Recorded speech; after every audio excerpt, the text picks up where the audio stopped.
ওই ফিলিস্তিনের লিখে রাখেন আপনারা, মিডিয়া দিয়ে প্রচার করে দিয়েন, এই ফিলিস্তিনের বাবে লুত নামক জায়গায় তাদের মিসায়া, তথা কথিত মিসায়া মাসিহুদ দাজ্জালকে ঈসা আলাইহিস সালাম হত্যা করবেন ইনশাআল্লাহ।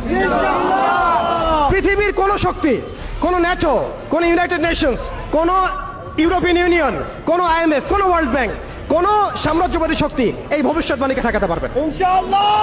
আপনি ওদেরকে চেষ্টা করতে দেন, সারা পৃথিবীর সমস্ত মুসলমানকে যদি এখন তারা মেরে ফেলে, তবুও এই অকাট্য ভবিষ্যৎবাণী ইনশাআল্লাহ তাআলা তারা পাল্টাতে পারবে না।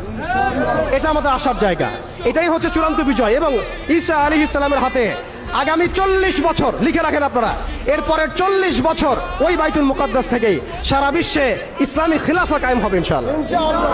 যে খিলাফা শব্দটা এখন রাজনৈতিকভাবে আপনারা নিতে পারেন না, হজম করতে পারেন না।